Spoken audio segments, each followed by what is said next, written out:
nama Bapa dan Putra dan Roh Kudus.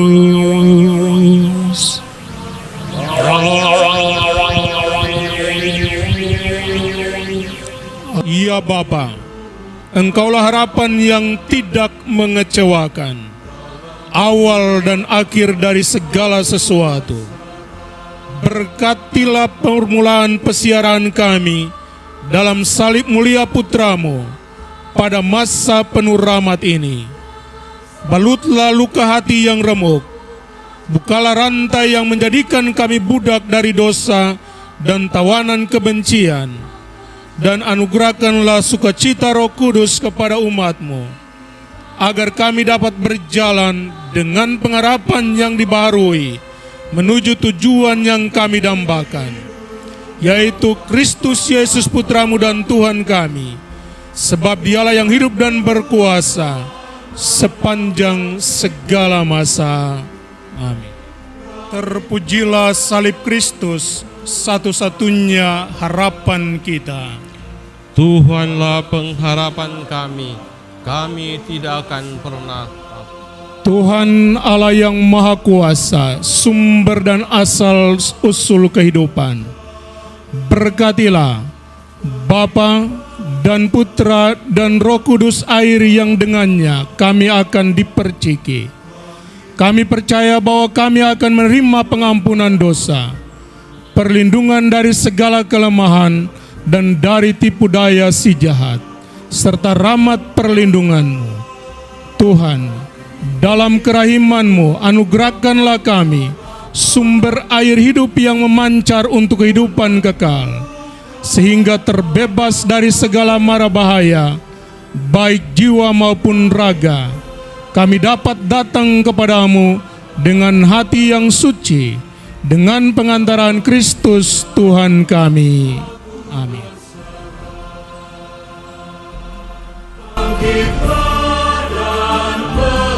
Tuhan Yesus, Engkaulah pintu menuju kehidupan kekal, pintu surgawi.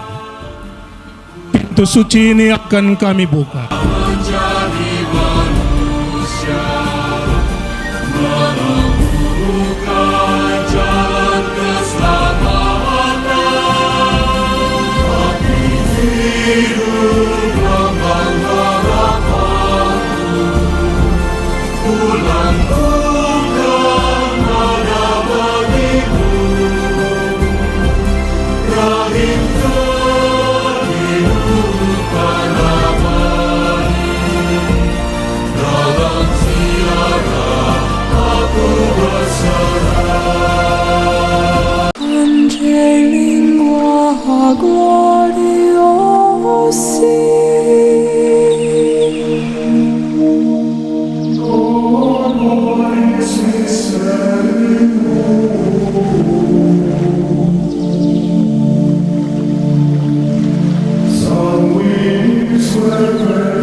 Hai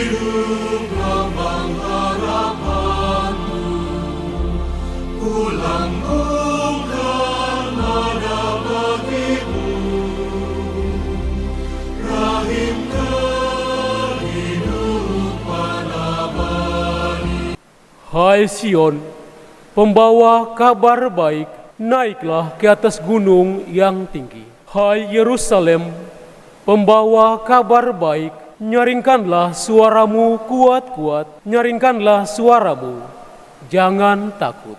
Pujilah Tuhan, hai jiwaku, Dia sungguh besar. Saudaraku terkasih, sudah nyatalah kasih karunia Allah yang menyelamatkan semua orang. Kasih karunia itu mendidik kita agar meninggalkan kefasikan dan keinginan-keinginan duniawi, dan agar kita hidup bijaksana, adil dan beribadah di dalam dunia sekarang ini, sambil menantikan penggenapan pengharapan kita yang penuh bahagia dan pernyataan kemuliaan Allah yang maha besar dan juru selamat kita Yesus Kristus. Kita boleh dan pasti akan memasuki pintu suci, tetapi jangan lupa untuk membuka pintu hatimu. Bapak, Ibu, Saudara, Saudariku yang terkasih, tema utama tahun Yubileum ini adalah Pesiara Harapan. Dan kalau kita melihat di belakang sana, ada tulisan yang bagus, Spes non confundit, artinya pengharapan itu tidak mengecewakan. Kalau pengharapan itu tidak mengecewakan, tentunya karena kita berharap pada pribadi yang tepat, pribadi yang tak pernah akan mengecewakan kita apapun yang kita lakukan, apapun kekurangan dan kelemahan kita, bahkan apapun dosa-dosa kita, tetapi Dia yang memberikan harapan, atau Dia yang kepadanya kita berharap, pasti tidak akan mengecewakan. Tahun ini dimaklumkan sebagai tahun Yubileum, dalam hitungan 25 tahun untuk menjadi tahun suci. Karena itu ketika pintu suci atau Porta Santa dibuka hari ini dan akan ditutup kembali pada pesta pembaptisan Tuhan tahun depan, itu berarti pintu ini akan terkunci selama 25 tahun lamanya. Berarti akan dibuka pada tahun 2050. Dan kalau saya sebagai uskup akan menutup pintu itu, maka pasti uskup baru akan membukanya pada tahun 2050. Karena bisa saja, bukan bisa saja, pada saat itu saya sudah emeritus atau kan bahkan almarhum. Harap kamu orang juga jangan ikut saya, hidup terus supaya melihat pintu dibuka pada tahun 2050. Tapi apa itu tahun Yubileum, tahun Yobel? Dalam tradisi Yahudi atau kitab Imamat, kita mendapatkan pencerahan di sana bahwa tahun Yubileum atau tahun Yobel adalah tahun ke-50, tahun di mana semua dosa dihapus, semua hutang orang Israel dipulihkan, dan segala sesuatu dikembalikan kepada orang yang memilikinya. Yobel dari bahasa Ibrani yang diambil sebenarnya menandakan tanduk dari domba jantan yang dipotong lalu ditiupkan pada tahun Yobel atau tahun ke-50 itu. Dan sudah pasti bahwa kalau tanduk domba jantan diambil, maka di sana domba harus mati atau dikorbankan. Dan pada tahun Yobel atau Yubileum itu, umat Israel bersukacita, bergembira, karena semua hal diputihkan, hutang dipulihkan, dosa-dosa dibersihkan, ditebus, dan orang mengalami pembaharuan atau hidup sebagai manusia baru. Dan bertepatan dengan hari ini kita merayakan pesta pembaptisan Tuhan. Pesta yang mengingatkan bahwa Tuhan sangat solider dengan kita umat manusia. Tuhan mau mengalami segala sesuatu yang kita alami kecuali dosa, agar kita melihat jalan atau kita mendapatkan pintu menuju pada pemulihan atau pengampunan dosa-dosa kita. Maka perayaan Yubileum dalam tradisi gereja Katolik dimulai sejak tahun 1300 oleh Paus Bonifacius ke-8. Dan perayaan ini terus-menerus dirayakan atau dibuat di dalam gereja Katolik. Maka kita semua pada tahun 2000 yang lalu, Paus Yohanes Paulus II menutup Porta Santa atau pintu suci dan dibuka pada tahun ini, tahun lalu 2024 oleh Paus Fransiskus. Beliau akan menutupnya pada tahun depan dan pasti akan ditutup lagi, dibuka lagi oleh paus-paus yang berikutnya. Tapi Yubileum, apa yang bisa kita buat atau kita dapatkan dari Yubileum ini? Ada beberapa hal yang penting yang kiranya menjadi ciri khas atau dilakukan oleh umat sekalian. Pertama, dalam tahun Yubileum kita membaharui hubungan kita dengan Tuhan. Beberapa hari lalu kita semua dikagetkan dengan terbakarnya hutan di kota Los Angeles. Dan ada banyak cerita di balik acara yang gegap gempita itu. Acara di mana dalam pemberian penghargaan Golden Globes 2025, artis Nike Glacier, dia membuat sebuah pertanyaan. Apakah Allah itu adalah Allah pencipta alam semesta? Dan dibuatlah rating. Dan ternyata jawaban yang diberikan ada nomor urut 1, 11, nomor urut 2, 3, dan lain sebagainya. Allah pada titik zero comment. Atau orang tidak menjawab bahwa Allah adalah pencipta. Dan artis ini akhirnya menambahkan, pantasan Allah mendapatkan 0 suara dari pertanyaan apakah Allah itu pencipta alam semesta. Dan semua artis hadirin tertawa terbahak-bahak. 48 jam kemudian atau 2 hari kemudian, kota yang besar itu terbakar ratusan kilometer, baik hutan maupun gedung-gedung. Kita juga membaca dari kisah-kisah orang yang menghina Allah, seperti Thomas Andrew, pembuat kapal Titanic.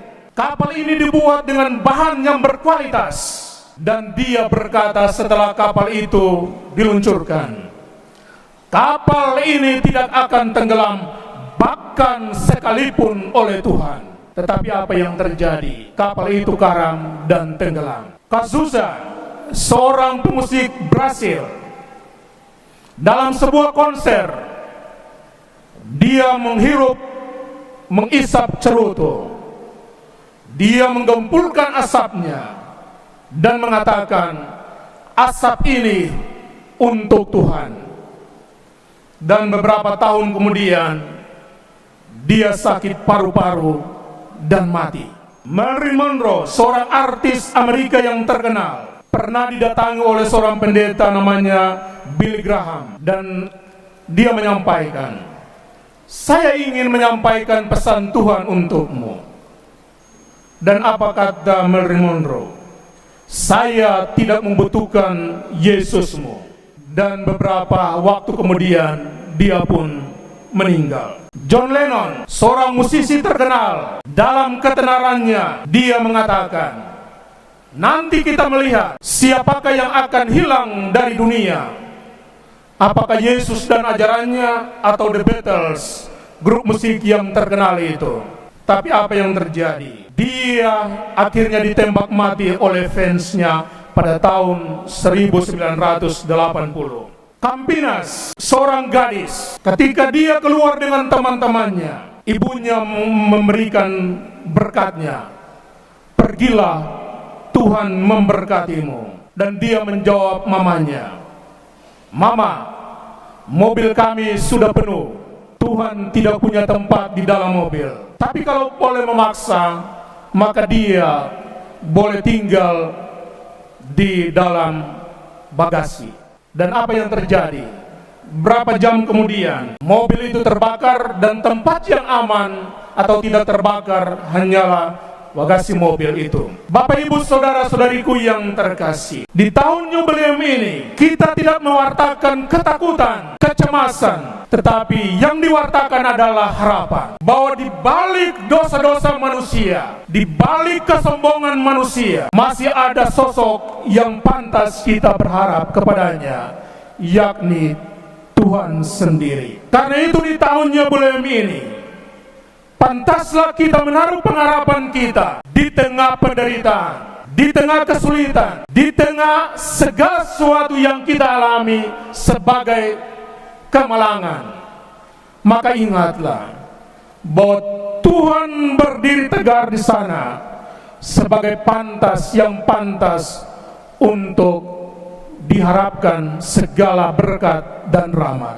Karena itu, memulihkan dan membaharui hubungan kita dengan Tuhan, pembaptisan yang hari ini kita rayakan adalah pembaharuan relasi kita dengan Tuhan, bahwa kepada Tuhan kita tak pernah dikecewakan. Kedua, di tahun jubileum ini kita diharapkan untuk mampu untuk mengampuni mereka yang bersalah kepada kita, mereka yang melukai kita dengan kata-kata maupun perbuatan, seberat apapun, separah apapun luka itu. Tetapi percayalah bahwa luka itu hanya bisa disembuhkan dengan kerelaan kita untuk mengampuni. Dan ketiga, bertobat atas dosa pribadi. Maka tahun ini hendaklah diisi dengan siara, dengan tobat, dengan berbuat baik, baik itu sebagai pribadi maupun sebagai kelompok rukun, stasi, paroki, kelompok-kelompok kategorial. Di sini ada pintu suci. Di situ Anda akan bertemu dengan Tuhan yang Dia adalah sendiri pintu menuju kepada kesucian. Maka datanglah seluruh umat Keuskupan Amboina. Anda boleh bersiara kemana-mana, tetapi pintu suci hanyalah satu, yakni di sini.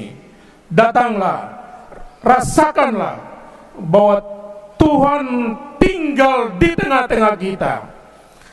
Dia ada di sini, dan pasti Dia akan memberkati kita yang datang untuk bersiara, yang masuk melaluinya, dan kita akan sampai kepada Bapa di surga. Semoga tahun jubileum ini betul-betul menjadi tahun penuh rahmat bagi umat Keuskupan Amboina, tetapi juga bagi seluruh umat Katolik seluruh dunia, seluruh umat manusia di dunia, tapi juga bagi pribadi-pribadi dan keluarga-keluarga. Mari kita membangun pertobatan, dan percayalah, pintu berkat, pintu rahmat surgawi akan selalu terbuka untuk menurunkan berkat-berkat surgawi bagi kita sekalian. Semoga demikian. Maka kami mohon dengan rendah hati kepadamu Tuhan, supaya Engkau berkenan menguduskan dengan Roh-Mu persembahan ini yang kami bawa kepadamu, agar menjadi tubuh dan darah Putra-Mu, Tuhan kami Yesus Kristus, yang mengendaki kami merayakan misteri ini. Lihatlah anak domba Allah, lihatlah Dia yang menghapus dosa dunia. Berbahagialah saudari-saudara yang diundang ke perjamuan anak domba. Tuhan, saya tidak pantas berdatang pada saya, tapi bersegala sajalah mempersilakan.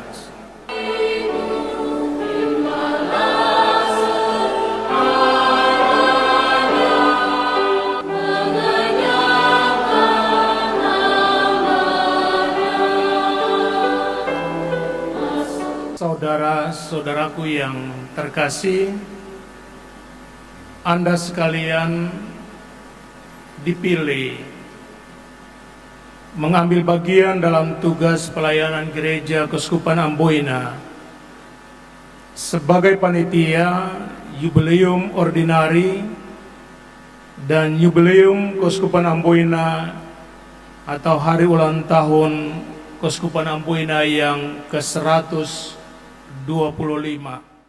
Dalam menjalankan tugas, hendaklah Anda membina koordinasi yang baik dengan uskupmu, dengan pastores, dan seluruh anggota panitia. Semoga Allah menyempurnakan pekerjaan baik yang telah dimulainya di dalam diri saudara-saudari sekalian.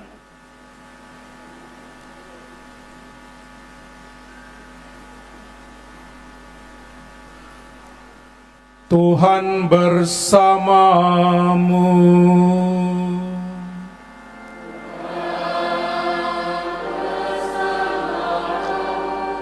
Semoga nama Tuhan dimuliakan dari sekarang ini sampai selamanya. Pertolongan kita dalam nama Tuhan yang menjadikan langit dan bumi. Semoga Allah yang Maha Kuasa memberkati saudari-saudara sekalian, Bapa dan Putra dan Roh Kudus.